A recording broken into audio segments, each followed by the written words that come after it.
right. If this girl is to put herself in your hands for 6 months for an experiment in teaching, well, she must understand exactly what she's doing. How can she? She's incapable of understanding anything. Besides, how many of us understand what it is we are doing? If we did, would we ever do it? Very clever, Higgins, but not to the present point. Now, Miss Doolittle. Ow! There, that's all you'll get out of Eliza. Ow! No use explaining. As a military man, you ought to know that. Give her her orders. That's enough for her. Eliza, you ought to live here for the next 6 months, learning how to speak beautifully like a lady in a shop. If you are good and do everything you're told, you shall sleep in a proper bedroom and have lots to eat and money to buy chocolates and take rides in taxis.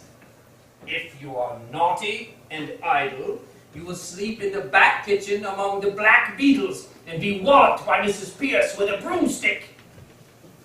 At the end of 6 months, you shall go to Buckingham Palace in a carriage, beautifully dressed. If the king finds out you're not a lady, you'll be taken by the police to the Tower of London, where your head will be cut off as a warning to other presumptuous flower girls. If you're not found out, you will be given a present of 7 and 6pence to start your life with as a lady in a shop. If you refuse this offer, you'll be a most ungrateful, wicked girl, and the angels shall weep for you. There. Are you satisfied now, Pickering? Can I put it more plainly and fairly, Mrs. Pierce? I think you had better let me speak to the girl properly in private, sir. I don't know that I can take charge or consent to this arrangement at all. Now, I know you don't mean her any harm, but when you get what you call interested in people's accents, you never think or care what may happen to them or you. Come with me, Eliza. That's all right. Thank you, Mrs. Pierce. Bundle her off to the bathroom. You are a great big bully, you are! I won't stay here for the night, and I won't let nobody wallop me! I'm a good girl, I am. I've never been in trouble with the police. Go back to the gentleman. Oh, you don't understand him. Come with me. But what I say is right, and I won't go near that king, nor if I'm going to have to head cut off, and I never often say a word to him. And I, oh my goodness, I'm a feeling same as everyone else.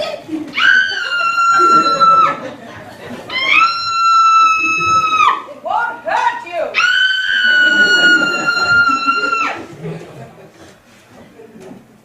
Higgins, forgive the straight question, but are you a man of good character where women are concerned? Have you ever met a man of good character where women are concerned? Yes, I have, quite frequently. Well, I haven't. I find that the moment I let a woman make friends with me, she becomes jealous, exacting, suspicious, and a damned nuisance. I find that the moment I let myself make friends with a woman, I become selfish and tyrannical. Women upset everything. When you let them into your life, you find that the woman is driving at one thing, and you're driving at another. Like what, for example?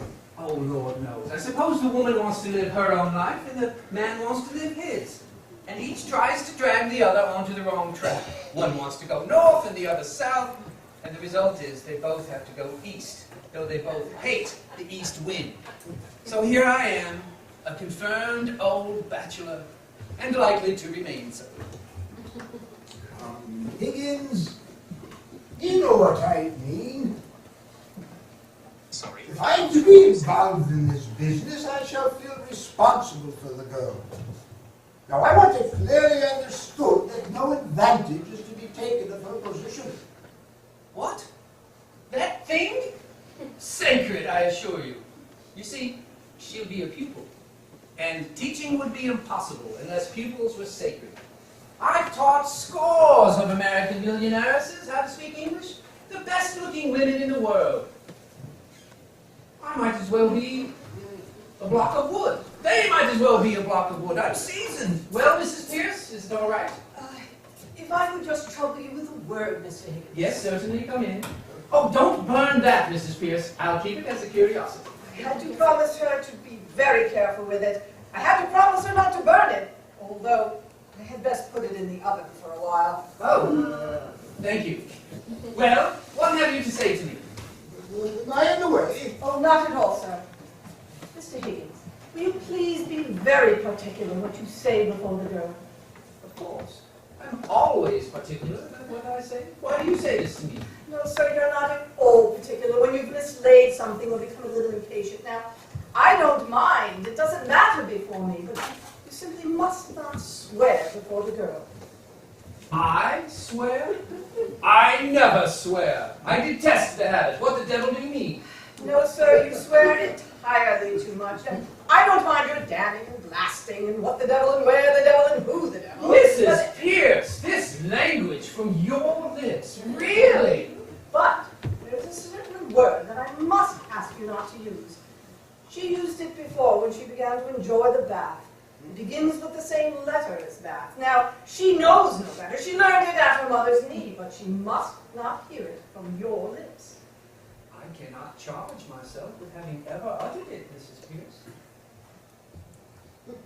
Except perhaps in a moment of extreme and justifiable excitement. Only this morning, sir, you applied it to your boots, to the butter, and to the brown bread. Oh, that! Mere alliteration, Mrs. Pierce, natural to a poet. Well, whatever you choose to call it, sir, I beg you not to let the girl hear you repeat it. Oh, very well, very well. Is that all? No, sir. We must be very particular with this girl as to personal cleanliness. Certainly. Quite right. Most important. I mean, not to be slovenly about her dress or untidy in leaving things about. Just so. I intended to call your attention to that. It is these little things that matter, Pickering. Take care of the pence, and the pounds will take care of themselves. Is as true of personal habits as of money. Yes, sir.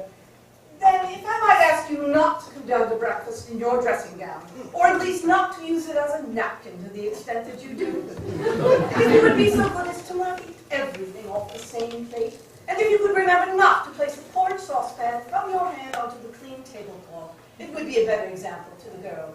You know you almost choked on a fishbone in the jam only last week. I may do these things sometimes in absence of mind, but surely I don't do them habitually. By the way, my dressing gown smells most damnably of benzene. No doubt it does, Mr. Higgins. But if you would wipe your fingers using... Oh, very well, very well. I shall wipe them in my hair in future. I hope I've not offended you, sir. Not at all. Not at all. You're quite right, Mrs. Pierce. I shall be particularly careful before the girl. Is that all? No, sir. Might she use some of the Japanese dresses you brought from abroad? I really can't put her back into her old things. Certainly, anything you like. Is that all? That's all, sir. Thank you. You know, Pickering, that woman has the most extraordinary ideas about me. Here I am, a shy, diffident sort of man. I've never been able to feel really grown up and tremendous like other chaps. And yet she's firmly convinced that I'm an arbitrary, overbearing, bossing kind of person. I can't account for it. Well, sir, the trouble's beginning already. There's a dustman downstairs. Alfred Doolittle wants to see you. He says you have his daughter here. I say, Send the blackguard up!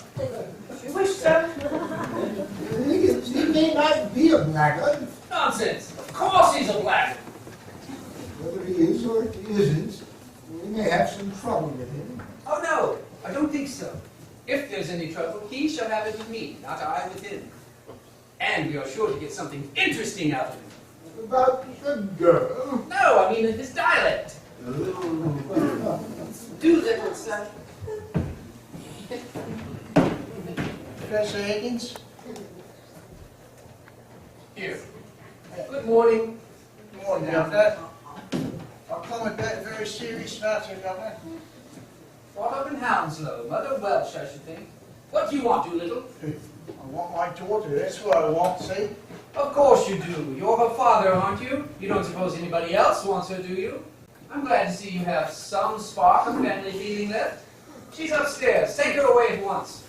What? Take her away. You don't suppose I'm going to keep her, do you? No. Look here, Governor, be reasonable.